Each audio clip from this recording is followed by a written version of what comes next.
Agora, de forma oficial, a chamada está sendo gravada.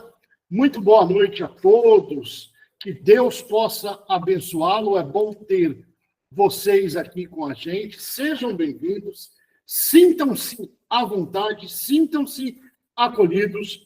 Hoje, na nossa roda de conversa, nós vamos falar um pouquinho sobre a jornada de recuperação. Por que nós chamamos esse caminho, essa recuperação de jornada?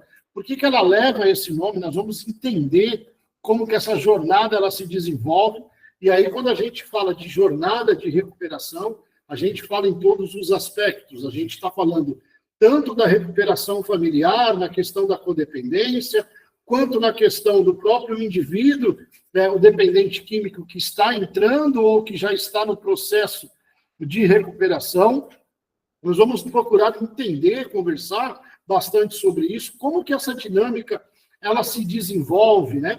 Como que acontece essa jornada, os desafios que aparecem e também o porquê que existe um alto índice de recaída desses indivíduos que se encontram em recuperação, né? Muito natural ter bastante indivíduo em recaída, e às vezes não só uma, como diversas vezes, recaída por diversas vezes.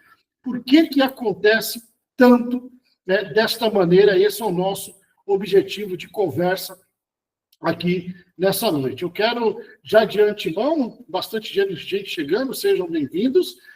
Qualquer fala que você queira ter, por favor, fique à vontade, levanta a mãozinha, vai ser lhe dado a oportunidade a qualquer momento que você queira, algo que você queira compartilhar, que você queira comunicar com a gente. De repente você passa por essa experiência, passou, né? Eu tenho aprendido muito na roda de conversa de que todas as falas são importantes. De repente, num ambiente como esse, que tem outras pessoas, você pode se sentir acanhado. Ah, mas eu vou falar, e se eu falar errado?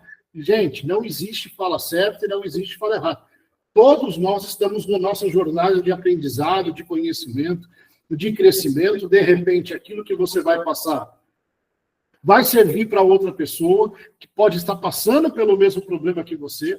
Então, você se sinta à vontade para qualquer momento você levantar a tua mão e poder participar e partilhar com a gente. Bom, hoje eu coloquei o seguinte tema para a gente conversar um pouco: a jornada da recuperação.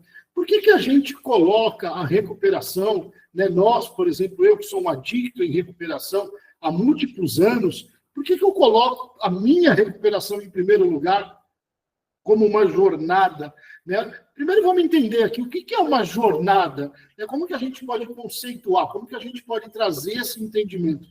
Jornada a gente pode definir como um caminho, né? Uma viagem, um caminho muito longo a ser percorrido, e esse caminho, ele muitas das vezes, ele é com muito desafio, ele é um caminho que tem muitos processos a serem seguidos.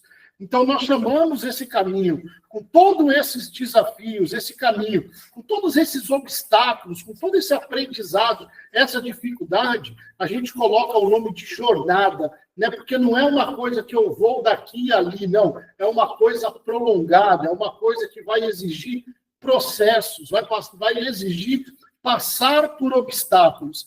É nessa questão que, quando nós tratamos de saúde mental, quando nós tratamos de saúde física, a saúde como um todo, que a gente fala que o indivíduo está se recuperando, ele está passando por este processo, ele está passando por essa jornada, esses obstáculos, ele está saindo de uma situação de doença, de enfermidade, de transtorno, e agora ele está passando por um processo que a gente vai chamar de jornada, com todas as dificuldades e obstáculos que esse indivíduo, então, ele vai encontrar. E a recuperação em si, né? A recuperação, quando nós falamos de saúde, seja ela mental, física, da maneira que a gente queira colocar, a gente pode dizer que ela é o processo que nós passamos, ou de voltar a um estado, um retrocesso, voltar a um estado que já havia antes, ou seja, você vai recuperar algo, você vai trazer algo de novo, ou um processo de transformação. né? Ou seja, você vai sair daquela condição através de um processo e vai recuperar um estado que já existia ou partir para um estado melhor. Então, recuperação, quando a gente fala na dependência química, ela não pode ser tratada como um evento isolado. Não, ela é um processo, né? Eu costumo trazer aqui, nas rodas de conversa, eu sempre trago que a dependência química ela é uma doença progressiva, né? Ela tem a sua escala de progressão, de avanço.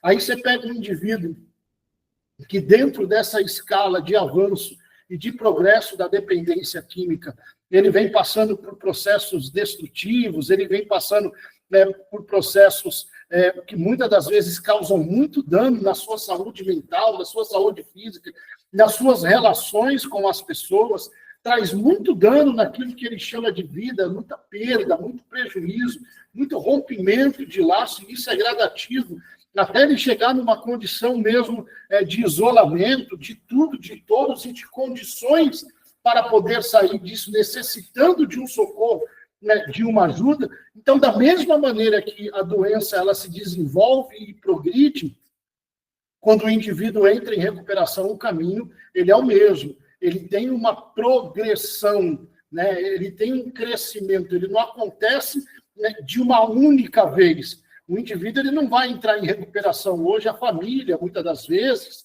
né, quando interna o indivíduo, ela vem com essa perspectiva de que ela vai colocar o indivíduo ali em recuperação e, de repente, daqui 9 meses, o indivíduo vai sair com a vida resolvida, como se fosse, né, uma pequena internação no hospital para tratar uma condição. Infelizmente, não é assim que funciona. Nós gostaríamos que fosse, né? A internação, que é com esse indivíduo que está compulsivo, com esse indivíduo que está vivendo uma drogadição, né, muito compulsiva, muito degradante, ela vai começar um processo de estabilizar biologicamente esse indivíduo, trazer algumas ferramentas, né, estruturais para esse indivíduo ser colocado de novo na sociedade. Porém, esse retorno à sociedade ele tem que dar continuidade na recuperação, né? Então, ela não é um estado que vai acontecer de bate-pronto. O indivíduo vai chegar, ele vai entrar em recuperação e vai dar tudo certo. Não. Ela não é um evento único, né? Ela é um processo de conquista dentro dessa jornada, né? É um processo contínuo de crescimento, de aprendizado, de adaptação, de muito erro, de muito acerto, de muitas vezes tem que refazer o processo, né? Quando a gente fala, por exemplo, dos estágios motivacionais, que são muito usados dentro de recuperação, por exemplo, de Marlatt, né? Que ele traz esses estágios motivacionais dentro desse processo da pré-contemplação, da contemplação, da tomada de decisão, da ação, né, da manutenção do comportamento agora assertivo. Ele traz lá em um dos estágios, infelizmente, a recaída, né, que é tão comum dentro da dependência química como na mudança de qualquer outro comportamento. Quando a gente está falando de recuperação, a gente tem que entender que a gente está pegando um indivíduo completamente disfuncional, né, em diversas esferas da sua vida, com diversos fatores interligados que já não funcionam muito bem, né, e não é porque ele deixou a substância que isso vai voltar a funcionar, e agora a gente está falando pela luta que esse indivíduo vai passar para mudar crenças, para mudar pensamentos, para mudar comportamentos, para mudar modo operante, para mudar a maneira como ele enxerga a si mesmo, como ele enxerga o outro, como ele enxerga o todo, como ele enxerga o mundo, a vida, o ambiente onde ele está. Então, nós não estamos falando de um processo baixo, de um processo curto. Nós realmente estamos falando de uma jornada. Nós estamos falando de um indivíduo que vai passar por mudanças constantes na sua vida. Né? Porque pensa assim, olha a recuperação como ela é interessante. O indivíduo entra em recuperação hoje, né? E aí ele começa a sentir os efeitos das alterações que foram feitas. no seu organismo e no seu psicológico pelo uso contínuo. Então, ele vai passar por um momento muito estressante que a gente vai chamar de síndrome de abstinência, tanto aguda ou demorada. Ele vai passar por esse processo onde tanto o psicológico quanto o biológico dele vai pedir a substância de a qualquer custo.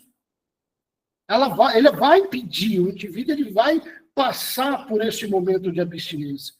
E aí, dentro dessa jornada, ele vai passar por esse momento difícil, onde o organismo dele vai ter que se adaptar a uma nova maneira de viver agora, sem a substância, mas para o organismo a gente tem algumas ajudas, como, por exemplo, um medicamento, né? Eu sempre deixo, você que é profissional, que trabalha, você que é familiar, né? Você que é dependente, eu sempre deixo o seguinte conselho: procure o CAPS, né? Procure um psiquiatra, vá num psiquiatra, passe por ele, principalmente no início, nos 2, 3 primeiros meses. Por quê? Porque a questão dos neurônios, do sistema nervoso desse indivíduo, está completamente abalada e prejudicada. Né? A questão dos neurônios está completamente descompensada. Né? E aí o indivíduo vem, interrompe o uso, e aí o indivíduo vai pirar. Então, assim, a medicação, biologicamente falando, ela vai ajudar a estabilizar esse indivíduo.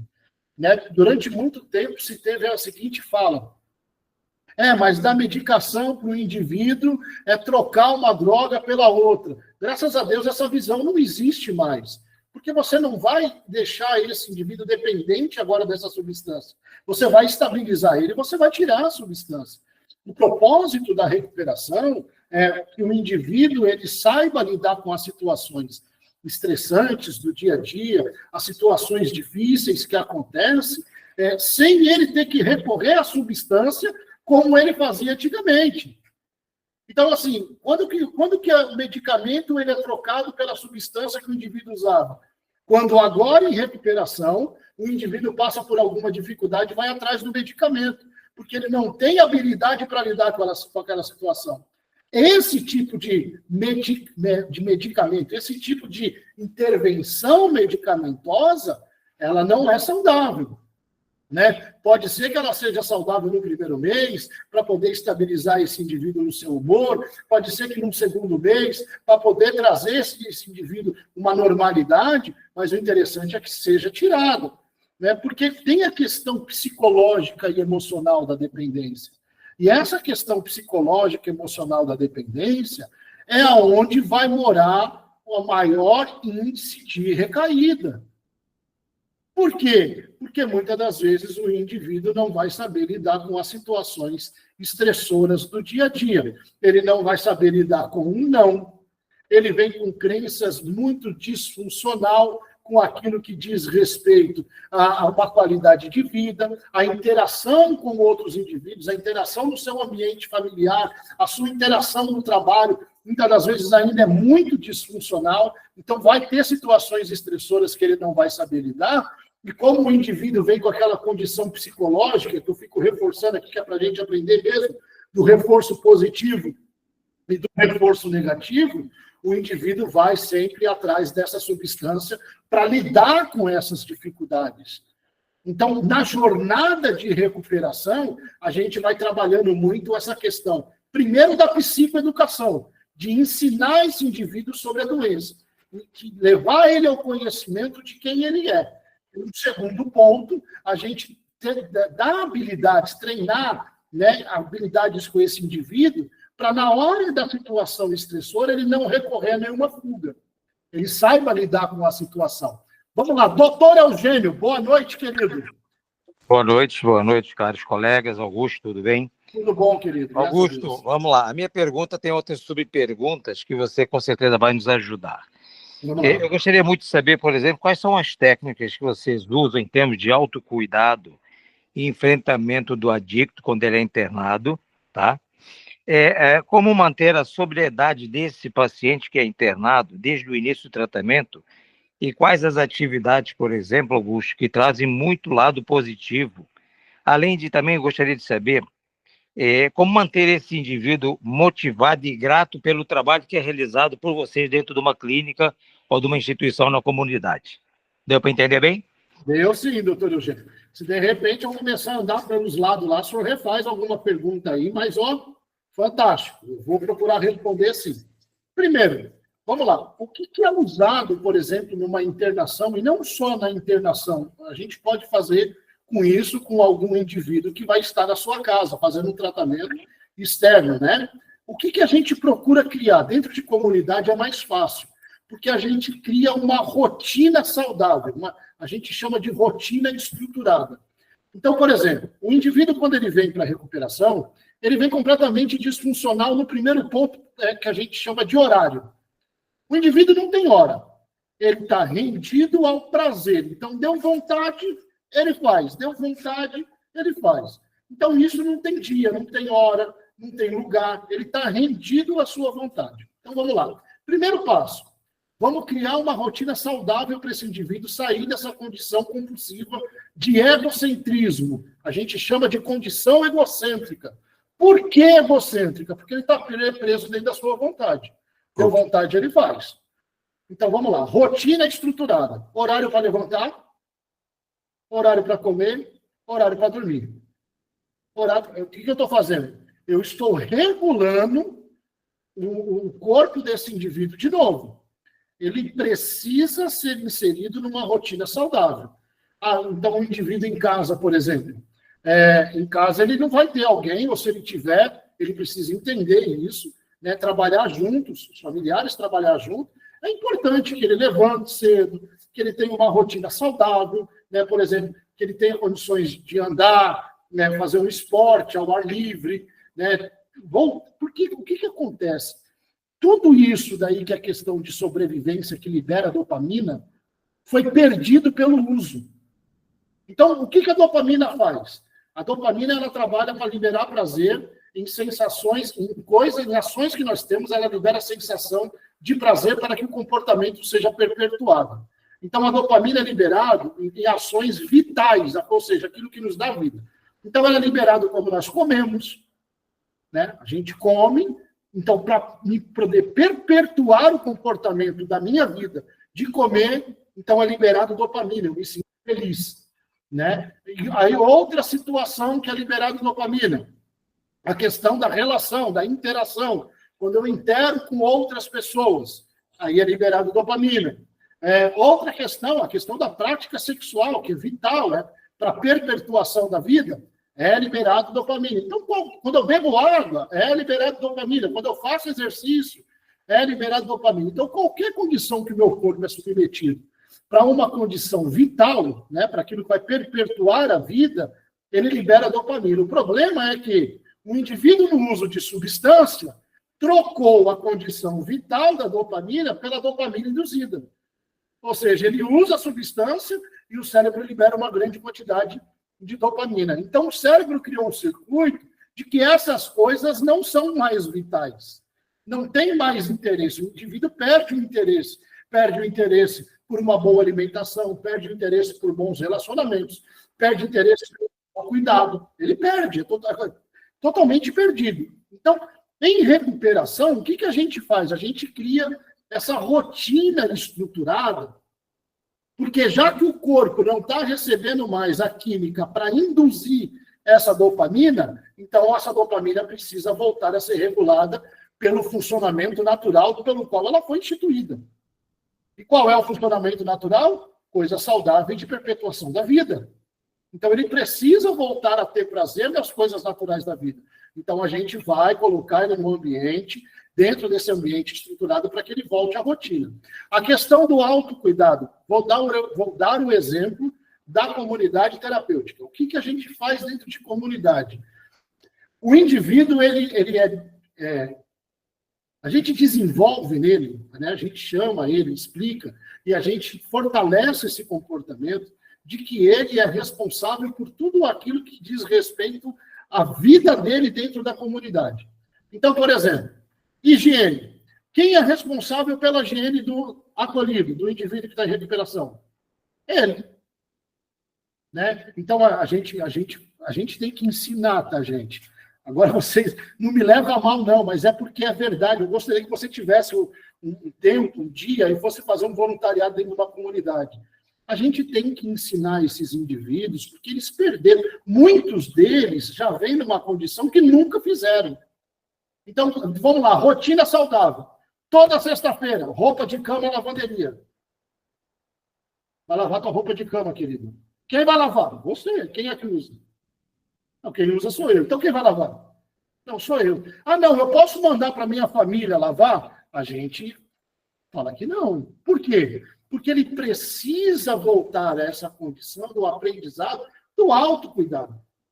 Durante muito tempo, ele colocou esse indivíduo que agora é egocêntrico, individualista, né, correu atrás do prazer dele, ele colocou os outros para fazer as coisas para ele durante muito tempo. A família resolvia os BO, a família pagava as dívidas, a família está pagando a clínica, a família está fazendo as vontades que é para o cara ficar. E qual que é a parte dele na recuperação? Autocuidado. Vamos trabalhar esse autocuidado. Tua roupa é tua responsabilidade. Então, vamos trabalhar essa autorresponsabilidade? Arruma a cama todo dia. Deitou, lá meio-dia, depois do horário do descanso, deitou, levantou, arruma a cama. Como é que a gente chama isso? Rotina estruturada, organização. Né? Então, os monitores de comunidade, por exemplo, que é a galera que está engajada em auxiliar a comunidade, eles estão lá direto olhando essas coisas, trazendo o indivíduo junto. A roupa, por exemplo, né? Quando não é fiscalizado, eu vou contar uma coisa para você, que vocês não se assustam. Né? Mas, assim, a gente já fez algumas experiências de não ir lá fiscalizar mais um indivíduo para cuidar da roupa dele, para a gente ver até onde ia chegar, para a gente criar a ferramenta para a gente poder trabalhar. E aí a gente ficou 15 dias sem fiscalizar. Aí um belo dia a gente, vamos olhar a roupa, vamos olhar. Chegamos nos guarda-roupas, tudo virado, as roupas tudo bagunçado. Né? Aí a gente chegou no tanque. Quando a gente chegou no tanque, não tinha um balde para ser usado. Tinha 12 baldes que eram da comunidade, cheios de roupa, alguns deles mofados que a gente teve que jogar fora. Por quê? Porque o indivíduo ele vem com aquela condição de que ele não tem responsabilidade. Né? A questão da manipulação na recuperação, ela traz isso para o indivíduo. Por quê? Porque conseguir uma roupa é muito fácil. Eu não preciso cuidar. Né? Se eu abro a boca, minha família me dá. Eu bato numa igreja, a igreja me dá. Eu abro a boca, a casa de recuperação me dá. Então, eu não cuido. Entende onde está a problemática? Nas crenças. Aí a gente trabalha isso nele. Fala assim, cara, se você não consegue cuidar da tua roupa, como é que você vai cuidar da tua recuperação? Isso é autocuidado. Começa das coisas mínimas. Esse dia eu estava vendo uma live de uma pessoa, e a pessoa falava assim, eu discordo completamente que a dependência química é uma doença comportamental. Eu falei, cara, beleza, ele tem o direito dele. Mas a gente vê os traços da dependência química exatamente nos comportamentos do indivíduo. Então, quando que o indivíduo está em recuperação, que a gente consegue enxergar o indivíduo na recuperação? É quando ele começa a mudar os traços da adicção, que são mostrados através do comportamento. Ele começa a aderir a essa nova vida. Então, dentro de comunidade ou até em casa, a gente tem que trabalhar com esse indivíduo essa questão do autocuidado numa rotina diária. Cara, eles são colocados lá, eu gosto muito de fazer isso, rodízio, né? Todo mundo lava louça. Quando eu falo todo mundo, é todo mundo lava louça. Ah, mas vai colocar os caras para... Cara, eles precisam aprender a sair dessa condição de sempre ter alguém para resolver os problemas deles. É autorresponsabilidade. A gente fomenta que a galera trabalhe junto na cozinha. Tem um cozinheiro. Cozinheiro contratado, pago. Cara, mas vai lá, aprende a fazer. Amanhã ou depois você pode precisar. Não tem nada demais você fazer isso. E isso faz parte de uma rotina estruturada. Fizeram para você durante muito tempo. Né? Aí, assim, alguns deles, eu já vi acontecer algumas coisas interessantes dentro disso.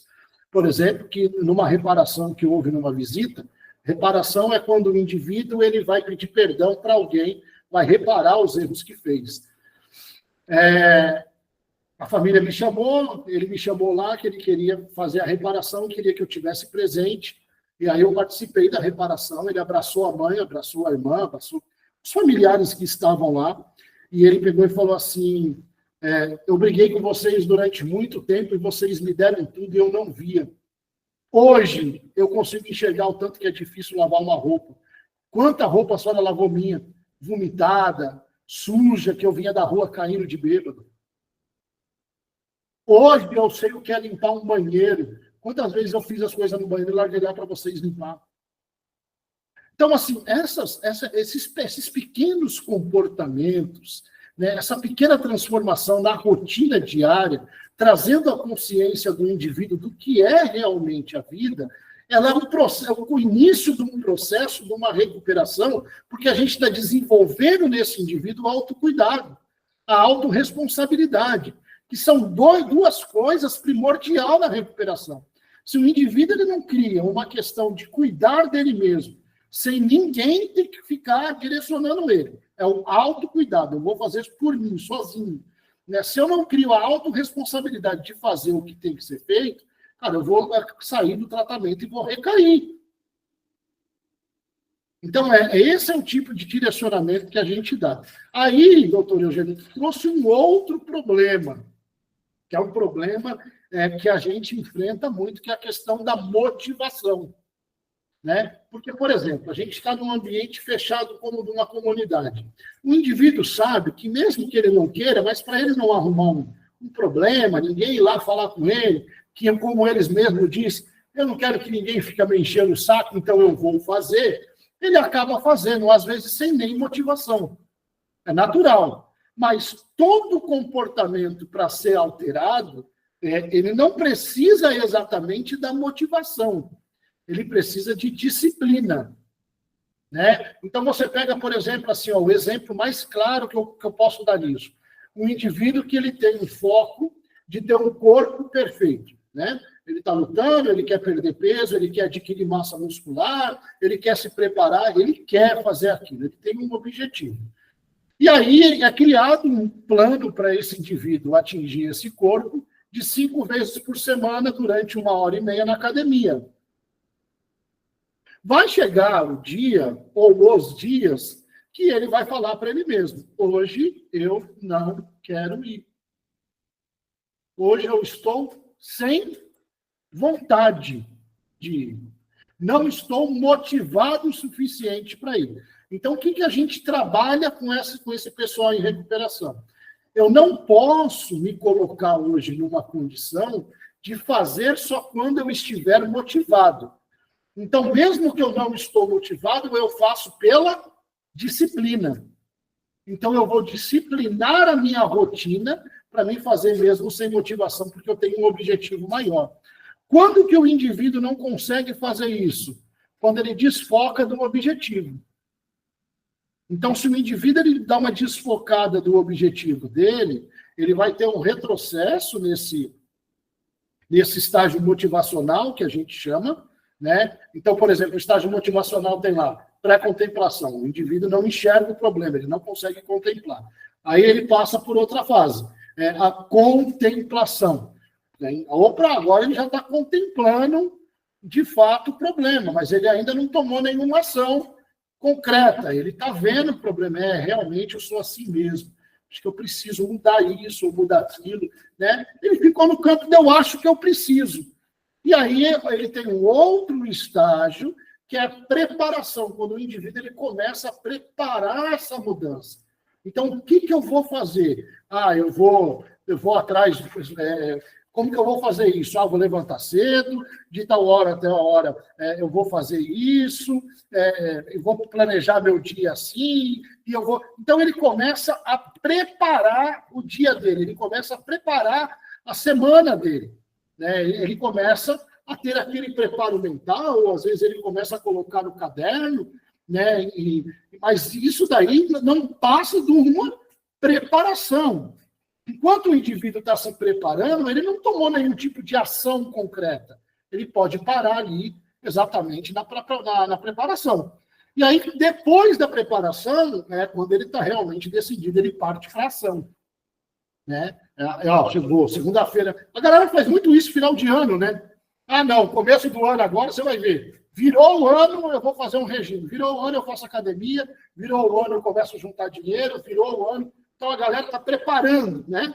Ela tem um objetivo, ela está preparando. Não foi tomada nenhuma ação. Quando o ano vira, ela tem que tomar ação. Agora, ela se preparou para isso. E aí vem a questão dela começar a ter alguns comportamentos para alcançar os seus objetivos. Né? E dentro dessa ação, né, aí vão começar a surgir os desafios, porque agora vem os próximos passos. Agora ela precisa manter essa ação. Né? Porque é muito comum o adicto, ele tem um problemaço. Ele não costuma terminar o que começa. Ele começa e para pela metade. Né? Então, você pega um adicto em recuperação, por exemplo, eles são inteligentíssimos, são pessoas fantásticas. Você vai achar profissionais ali de primeira mão. Só que conversa com o cara, vê quantas profissões ele tem. Ah, já trabalhei disso, daquilo outro. Cara, mas por que você trabalhou tanto assim? Exatamente por causa disso, porque ele vem de um ciclo comportamental que já é dele, é intrínseco dele, isso precisa ser mudado, dele não terminar o que começa. Né? Então, ele sempre vê problema no lugar, nada está bom para ele não consegue perpetuar, ele não consegue levar adiante aquilo que ele começa. E aí ele começa a retroceder. Então, a ação que ele já tomou, agora ele não consegue manter o comportamento. Então, ele já começa a faltar na academia, ele começa a abrir mão, e aí vai a gente entender o porquê que esse indivíduo está tendo esse comportamento e trabalhar com ele de novo para motivá-lo a continuar. Se não dá certo nessa questão, às vezes ele acha que está muito difícil, está muito pesado, é importante, aí vai uma técnica de entrevista motivacional, né? Que é um dos focos para trabalhar esses estágios, que é muito interessante em mudança de comportamento. A gente, em entrevista motivacional, a gente fala assim, a gente muda o método, mas a gente não altera o objetivo. O objetivo é a sobriedade, Então, vamos mudar. Esse método não deu certo? Cara, tá tudo bem. Né? Às vezes, o indivíduo não está preparado para aquele plano de ação que ele criou. Então, vamos fazer outro. Não vamos mudar o objetivo. Né? Então, por exemplo, trabalhei numa clínica, ia lá fazer trabalho, na verdade. Eu ia lá fazer trabalho. E lá era uma clínica que tinha lá, o pessoal podia fumar cigarro, né? Tinha lá o cantinho dos fumantes, era comum. Né? E aí eu ficava fomentando os indivíduos, ficava lá em cima deles, para eles fazerem uma redução de danos do cigarro. Vamos diminuir esse tanto de cigarro, né? Porque você está mantendo lá a tua obsessão, a tua compulsão ativa, e a gente precisa sair desse ciclo compulsivo por qualquer substância. Então, vamos criar um plano de ação. Eu ficava, né, fomentando os caras, ficava ali enervando eles para eles poderem atingir. Então, era muito comum, por exemplo, a gente chegar num ponto, não, então, vamos lá, 15 cigarros por dia. Na outra semana, 10 cigarros por dia. Na outra semana, 8 cigarros por dia. Chegava um ponto que os indivíduos, olha, cara, não estou aguentando, não está dando para mim, não. Né? Opa, dá um passo para trás. A primeira fala deles é, não consigo ficar sem fumar.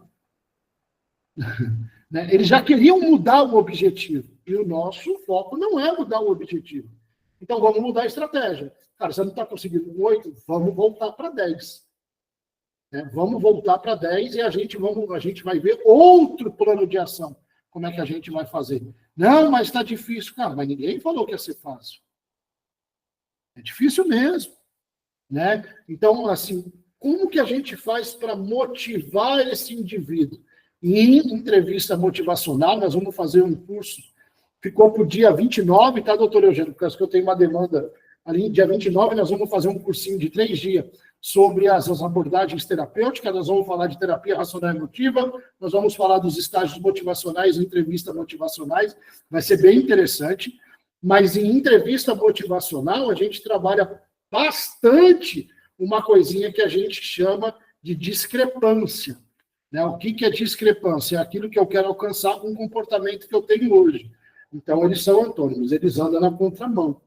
É muito discrepante, não fala a mesma língua, é desigual. Então, o recuperando, ele tem muito disso. Ele tem um objetivo, né, na sua fala, mas o seu comportamento não condiz em alcançar aquele objetivo. Então, a gente chama e mostra para ele a discrepância. Isso faz parte da entrevista motivacional, trazer de volta o indivíduo à realidade. Uma outra parte muito importante é aquilo que a gente chama de evocar. O que é evocar? É tirar de dentro, chamar, né? Chamar de dentro. É o contrário de invocar. Invocar, chamar de fora para dentro. Evocar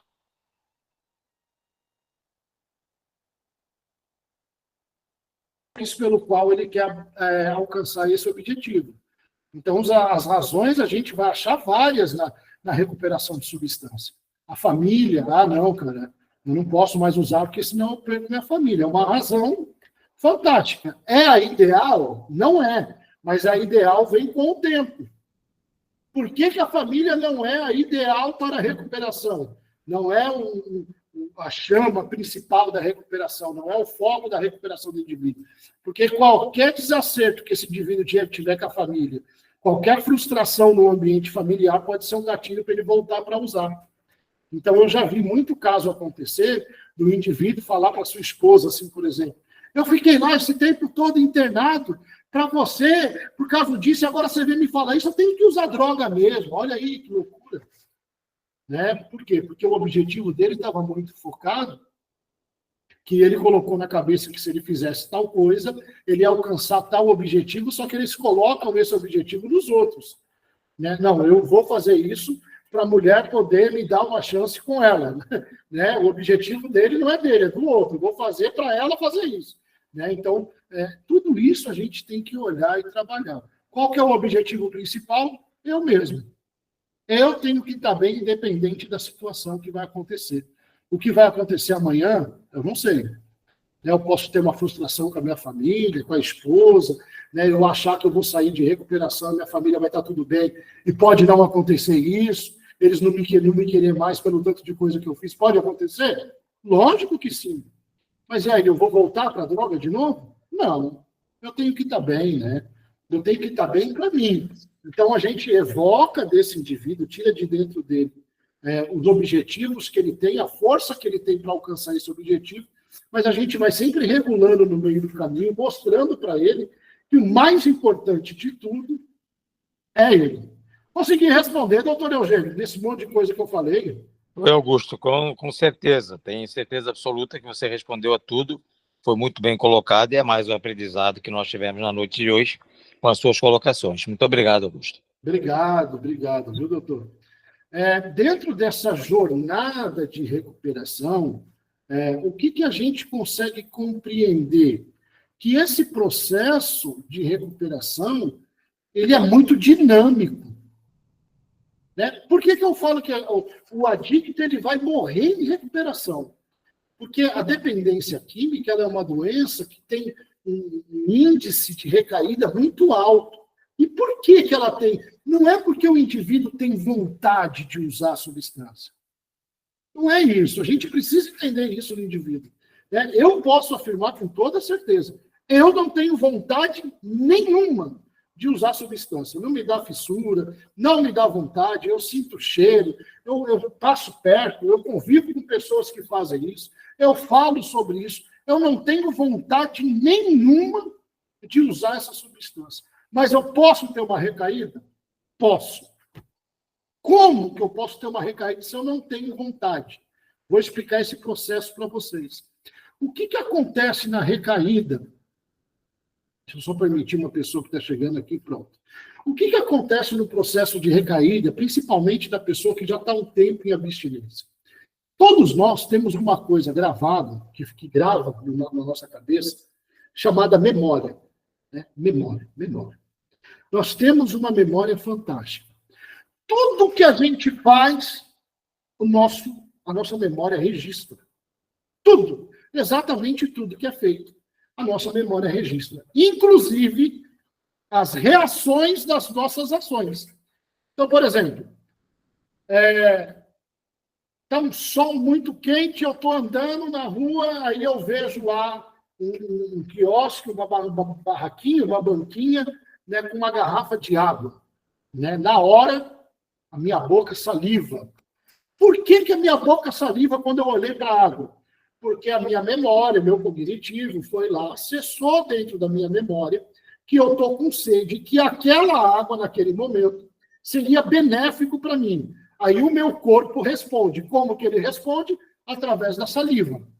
Então, ele criou a vontade através da memória. Então, ele foi lá na memória buscar que quando eu estou com sede, água é bom. Pronto. Está registrado, está marcado, eu vou levar isso para o resto da vida.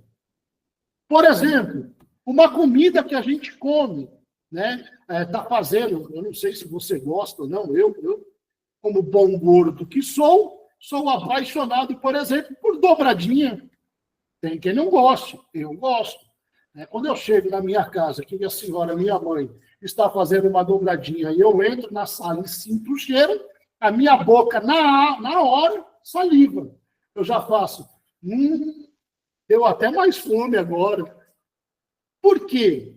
Por causa da memória associativa. Então, eu senti no ambiente externo o cheiro, o meu cognitivo foi lá, buscou a memória, na minha memória, associou aquele cheiro ao sabor do alimento e o prazer que ele me dá. Na hora. Nossa, como é gostoso. Meu Deus, ó, minha boca encheu d'água, que delícia. Bem temperadinho. Aí eu começo a lembrar dos temperos. Meu Deus do céu. Não, vou ficar para almoçar. Então, a gente chama de memória associativa. Com a substância, não é diferente. O que o nosso corpo, eu como bom adicto, que fui, que sou ainda, o que meu corpo fez? Ele registrou todas as sensações que a substância me deu. Todas. Então, registrou a euforia, registrou o prazer, registrou o relaxamento, né? Registrou os momentos em que eu estava psicologicamente e emocionalmente ruim, e aí eu fui lá e usei a substância, e a substância me deixou bem, me fez esquecer, me criou um comportamento de fuga.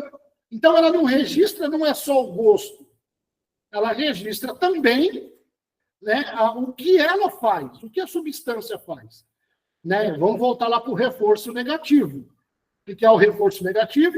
É quando o indivíduo usa a substância e aí o negativo é que tira uma sensação ruim. Estou muito triste, estou muito estressado, estou muito ruim. Né? Vamos beber que passa. O álcool, ele vai lá, ele vai trabalhar nos neurônios e ele vai fazer eu esquecer do problema. Ele vai anestesiar aquele problema. Então, não é só o gosto da substância em si, é o que ela causa no meu psicológico, o que ela causa no meu emocional, o que ela me trouxe de conforto, o que ela me aliviou a minha carga, o meu comportamento de fuga do problema, das minhas dores, tristezas e angústias. O que acontece com a recaída? O indivíduo está múltiplos anos, ele não quer usar, ele não tem vontade de usar a substância. Só que, às vezes, ele passa por uma dor, uma frustração, um problema tão grande que a memória dele associa. Cara, esse desconforto que você está sentindo, você vai poder sanar ele com a substância. Aí, o indivíduo aciona uma coisa na cabeça dele chamada gatilho. Olha de onde vem o gatilho. O que é o gatilho? Quando aciona o circuito. Tum! Lembrou, a memória trouxe, essa sensação que você está tendo de luto, né, de perda que você teve, essa sensação que você está tendo degradante, aí, que está ruim de suportar, que você não consegue suportar, tal substância tira isso, porque ficou registrado que no momento semelhante o indivíduo usou e a substância fez isso. Aí aciona o gatilho. Acionou o gatilho lá no circuito de recompensa do indivíduo, ele começa a ter crise de abstinência 20 anos depois sem usar a substância. Olha o tamanho do problema. Né? Houve uma alteração neurobiológica, cognitiva nesse indivíduo, que eu tenho que viver em recuperação para o resto da vida, para os meus gatilhos não serem acionados e eu não sucumbir sobre eles. Então, eu vou ter que desenvolver em mim mesmo habilidades intrapessoais, lá dentro, habilidades intrapessoais, habilidades minhas. Eu vou ter que desenvolver habilidades para lidar com as situações estressoras da vida, para que o meu cérebro não minta para mim que só a substância é capaz de tirar esse desconforto. Só a substância é capaz de me dar esse prazer. Entende? Olha o tamanho do problema. Então, por isso que a gente fala que a dependência química é uma doença incurável. Por quê? Porque a memória está lá. E a gente fala da memória, gente, não é só o gosto, tá? Não é. Não é o gosto, é a sensação, é o que a substância já fez por mim. Porque se você pegar um adicto, se ele for honesto com ele mesmo, e quando ele muito deles não conseguem entender e identificar isso. Hoje eu consigo ter mais clareza. Quando que eu me afundava mesmo na substância, minha droga de preferência na cocaína, quando que eu me afundava, daquelas que eu metia o pé, ficava 4, 5 dias na rua, ruim, quando eu tinha problema dentro da minha casa. Por quê? Porque aquela substância me fazia tirar aquela sensação ruim. Primeiro eu usava porque ela me dava uma sensação de raiva. Eu ficava com raiva do que estava acontecendo, eu ficava com raiva da família. Aí eu usava para ficar na neurose. Eu falava assim, ó, tô na maior neurose, hoje eu vou mesmo, tô na maior neurose. Aí eu ficava com raiva. Passado 2, 3 dias, eu ficava arrependido. Olha o que eu fiz de novo. Minha família não merece isso, é por isso que acontece isso. Aí eu não conseguia voltar para minha casa. De 2, 3 dias na rua, eu não conseguia encarar a galera. Aonde que eu ia curar isso? Na substância. Eu não tinha ferramentas intrapessoais o suficiente para mim poder lidar com essa situação, olhando para os meus familiares e batendo de frente com aquela situação. Eu não conseguia. Como eu não conseguia, eu me sentia frustrado, aí eu ficava ruim. Aonde que eu ia curar isso? Na substância. Então, a recuperação, ela como jornada, ela vai passar por isso daí. O indivíduo, ele vai aprender a lidar com as situações, ele vai ter que aprender a lidar com essas situações. É por isso que a recuperação, ela tem que ser integrativa. Ela não pode ser só biológica, ela tem que ser psicológica. Ela tem que ser emocional. Esse indivíduo precisa passar por psicoeducação, ter autoconhecimento, conhecer ele mesmo, olhar para dentro dele, identificar onde está a fraqueza dele, aonde estão as inabilidades que ele tem, e transformar essas inabilidades em habilidades. Para quando chegar o momento estressante do dia a dia, quando chegar o momento de decepção, de luto, ele não volte ao comportamento de fuga, porque certamente esses momentos vão acionar gatilhos. Todo adicto convive com gatilhos acionados diariamente. Diariamente. Até quando está tudo bem, é acionado o gatilho. Até quando está tudo bem, quando está tudo, cara, está maravilha, ganhei um aumento, uma promoção, meu filho nasceu, cara, eu estou no love lá com a minha esposa, minha família, cara, me amando, fizeram um vídeo lá para mim, todo mundo falando que tem orgulho para mim, cara, eu vou beber para poder comemorar. Eu preciso comemorar isso de algum jeito, então eu vou para a substância. Eu não aguento, muita coisa, eu preciso extravasar, eu preciso, né? Até quando o indivíduo está muito feliz, é um gatilho. A gente tem uma inabilidade tão grande que a gente não sabe nem lidar quando está tudo bem. Mas o fulano recaiu porque estava tão bem. Cara, não era vontade de usar, não era isso.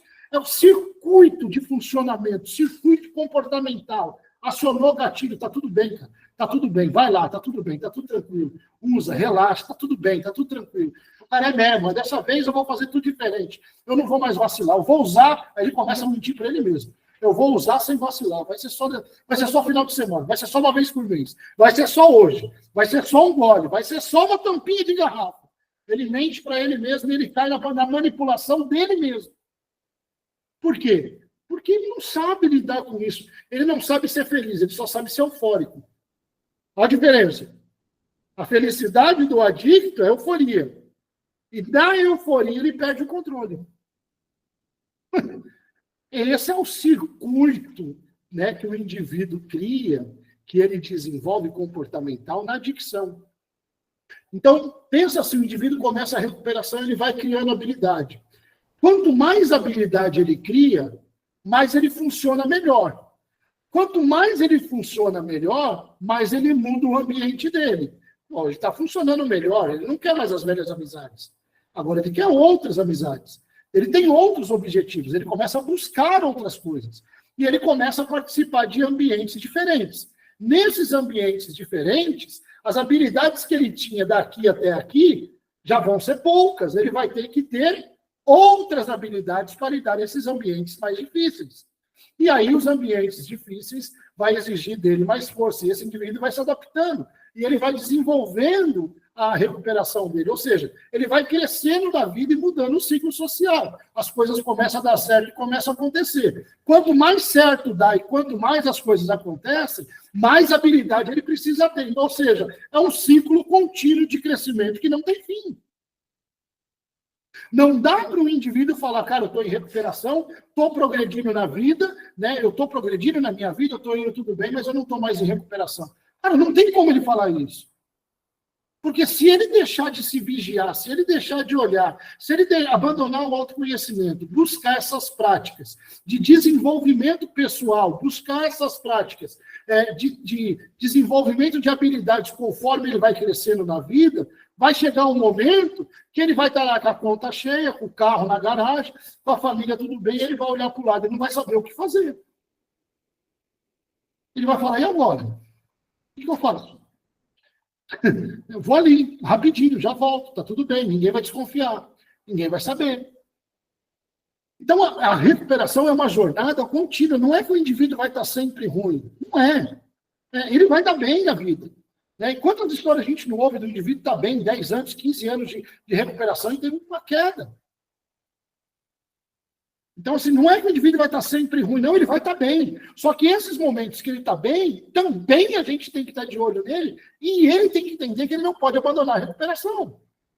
Porque qualquer memória biológica que acione um gatilho, se ele não tiver ferramenta para lidar com aquilo naquele momento, pode ter certeza que ele vai sucumbir. Por isso que a recuperação ela é uma jornada, ela não para. Então, você pensa assim, para aqueles que tem aí todo mundo, mais ou menos a minha idade, são seus 25, né? Está todo mundo aqui, acho que na mesma classe dos 20 e pouco. Essa barba branca aqui é só para enganar, tá? Tá nos 20 e pouco. A gente viveu uma fase muito boa. Você imagina uma jornada de recuperação como um jogo de videogame, daquele que você vai passando fase. Então, você começa uma fase, o cara que está lá no jogo, lá, o personagem do jogo, é fraquinho, né? Aí ele vai passar por uma fase fraquinha. Aí, conforme vai jogando, ele vai criando habilidade, vai ficando mais forte. Só que a outra fase também é mais difícil. Na terceira fase, ele já está bem mais forte, só que é muito mais difícil. Ou seja, as habilidades elas são construídas de acordo com o ambiente que ele está desenvolvendo. De acordo com a fase de vida que ele está desenvolvendo. Isso daqui é para tudo, tá, gente? Eu estou jogando na recuperação, mas é para a nossa vida. Porque outrora nós somos filhos, daqui a pouco nós somos pai. E a gente vai ter que ter habilidade de pai, não somente de filho. Então, conforme a gente vai progredindo, a gente vai ter que ter habilidade. E em recuperação é exatamente isso. Por que as pessoas não conseguem progredir em recuperação? Por falta de habilidade. Então, existe um treinamento que é muito interessante, que a gente faz em recuperação, faz parte também da terapia cognitiva comportamental, da terapia racional emotiva, que a gente pega essa dificuldade do indivíduo e a gente trabalha as habilidades dele, habilidades de enfrentamento. Como é que eu enfrento a situação de ansiedade, sem sucumbir à substância? Melhor ainda, como é que eu crio uma rotina estruturada para não cair na ansiedade? Então, a gente chama de prevenção de recaída. Eu vou tapar os buracos para que os gatilhos não apareçam. Eu vou prevenir. Então, eu tenho um plano de ação na minha vida que eu previno a minha recaída. Um dos meus planos de ação, é exatamente o que eu estou fazendo aqui hoje, falar sobre dependência química. Isso está dentro do meu plano de ação de recaída. Para mim não recair. Eu tenho que estar inserido nesse contexto, buscando conhecimento, falando, conversando, levando informação, e isso daí faz parte da minha recuperação. Eu estou inserido nesse contexto. Quando eu não estou aqui, estou fazendo curso, quando eu não estou dando curso, Estou lá como terapeuta na comunidade terapêutica, fazendo atendimento, fazendo reunião em grupo, fazendo treinamento de equipe. Quando eu não estou aqui, eu estou no WhatsApp com alguém, dando conselho para familiar, atendendo. Então, isso faz parte da minha recuperação. Esse é o meu programa de prevenção de recaída. Lógico que existem outros fatores. Então, a jornada da recuperação, eu como familiar, eu como adicto, eu como profissional, eu tenho que entender para que eu não me frustre. Eu não posso me frustrar no meio da caminhada. Né? Eu, quando comecei a trabalhar com recuperação, me frustrava demais. Chorei pra caramba. Né? Mas como cuidei do cara aqui, chorei com o cara, né? Mó luta para fazer, o cara sai e recai, mas por que recaiu? Meu Deus, ficava ruim. Né? Demorou para mim entender. É uma jornada, infelizmente. Né? As pessoas falam, a recaída faz parte. Ela faz parte? Faz, mas ela não é parte, ela não precisa acontecer. Eu posso trabalhar para que ela não aconteça. Mas se ela acontecer também, não é o fim do mundo. Né? O indivíduo tem que tirar um aprendizado disso, eu tenho que tirar um aprendizado disso. Bora recomeçar, bora de novo. É uma jornada, não é um caminho ali, para certinho, vou fazer e acabou o problema, nunca mais vou ter problema. Isso não existe. Se você tem essa visão com dependente químico, tire essa visão da tua cabeça. Isso não existe. Ai, graças a Deus, passou aquela fase, nunca mais, vamos esquecer o que aconteceu e pronto, acabou, foi só uma fase ruim da vida. Cara, isso não existe. Dependente químico em recuperação para o resto da vida, por causa da memória biológica dele, que está lá. A qualquer momento, pode ser ativado circuitos de novo, esse indivíduo vir a ter uma condição, até mesmo dele perder controle dos seus comportamentos, ficar compulsivo pela substância. Do nada, né? Do nada. Muitas das vezes até sem causa aparente externa, mas interna pode ter uma causa. Por isso que é importante esse autoconhecimento. Gente, 20 horas e 57 minutos. Eu quero deixar aqui aberto, dá tempo. Alguém tem alguma dúvida, alguma fala, pergunta, questionamento, crítica? Pode ficar à vontade, São José. Abre o microfone, quer falar, filho? Pode abrir. Aperta bem no microfone aí. Isso, garoto. Boa noite, Augusto. Meu Boa nome noite, é querido. Brito, eu sou técnico de dependência química. Legal. E você falou algo importante, porque nós temos que sempre, para nós dependentes químicos, sempre olhar o nosso passado. Temos mais passado do que presente. Presente limpo, presente abstêmico. Devemos ser, como você mostrou aí, a garrafinha de água, resilientes, ter resiliência, aceitação, rendição conosco mesmo, honestidade na página da Irmandade DNA, né? Honestidade rigorosa comigo, contigo, com meu semelhante.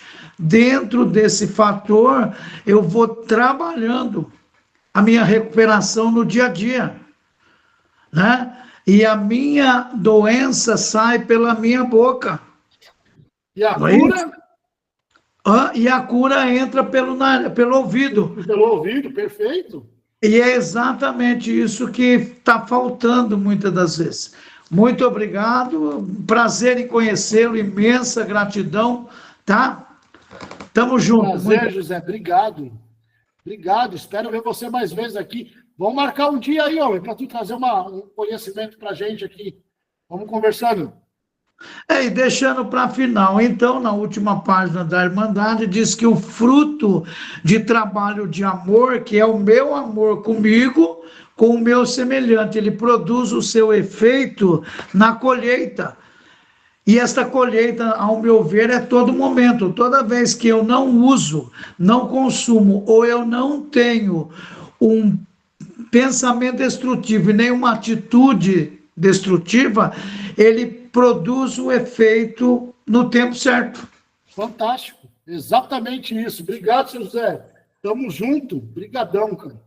Seu Sérgio também. Boa noite, querido.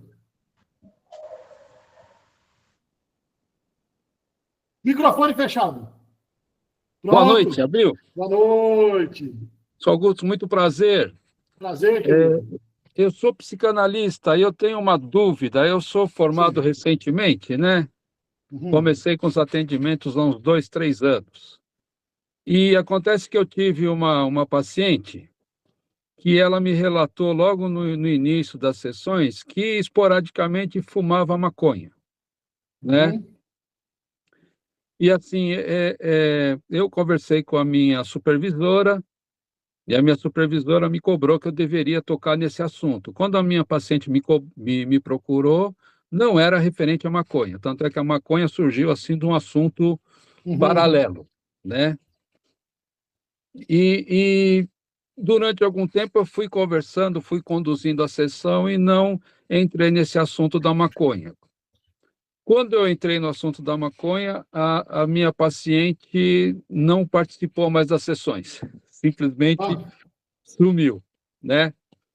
Ocorre que, assim, eu tenho alguns conhecidos que estudam sobre cannabis, que estudam sobre a parte medicamentosa da cannabis e que fazem uso de maconha e que não uhum. se consideram pessoas viciadas, né? E essas pessoas falaram que eu não deveria ter tocado nesse assunto, que se a minha paciente estava me procurando por outros motivos, eu deveria ter deixado. Isso me deu uma dúvida mesmo, né? Eu não sei se você poderia me auxiliar Lógico, com o nisso. maior prazer. Vou tentar ser o mais breve possível, mas é assim, ó, o que acontece? É, o nosso problema, o problema de todo adicto, de todo usuário, seja ele de que substância for, o problema dele não é a substância. Parece loucura falar isso, mas é a verdade. O problema é a relação que esse indivíduo, ele tem com a substância. Então, assim, é interessante a gente buscar do porquê esse indivíduo está buscando essa substância. Então, é um fato assim, ó, vamos lá. A maconha é uma substância considerada perturbadora, está na classe da perturbadora. As substâncias perturbadoras, ela tem um grau viciante muito baixo, muito baixo. Então, qualquer substância perturbadora, o grau de vício dela é muito baixo. Então, dificilmente você vai ver assim uma pessoa viciada em cogumelo. Sim, Difícil, é difícil. Só que, por sim, outro lado, as drogas perturbadoras ela têm um potencial de ação muito alto, certo? Então, ao mesmo tempo que ela vicia muito, o vício dela é muito baixo, ela tem um potencial de perturbador danoso muito alto. Então, no caso específico da maconha, as pessoas têm essa ilusão de que é medicinal. Ah, mas porque faz bem e tal. Ela fumada, não. Né? sim, O óleo dela já foi provado cientificamente que é benéfico. O óleo sim, dela, o óleo. Né? Então, se o cara quiser comprar o óleo, cara, já foi cientificamente provado. Né? Fumada, não. Por quê? Porque a combustão em si, ela já causa reações químicas que vão alterar o cérebro do indivíduo, vão trazer perfeito. problemas. Então, por exemplo, algumas doenças crônicas, algumas doenças que era para o indivíduo ter aos 40, 50 anos mental, a maconha ela tem um potencial de acelerar, porque ela Ok, destrói neurônio. Então, isso daí já é um problemaço. ok, Então, uma pessoa com uso crônico de maconha, se ela fosse ter um problema com 50 anos, ela vai ter aos 30. entendi. Entende? Então, ela vai trabalhar nessa indução. O que nós precisamos pensar, não só no fato da maconha, é trabalhar com esse indivíduo e achar o que é o reforçador comportamental. Porque muitos desses indivíduos eles vão buscar nessa substância uma fuga da realidade.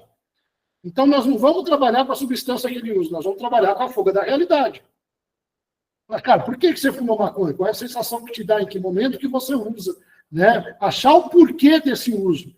Cara, uma hora a pessoa vai deixar escapar um fiozinho do novelo e aí a gente pega a Perfeito, pontinha e sai puxando. perfeito. Consegui te responder, doutor Sérgio?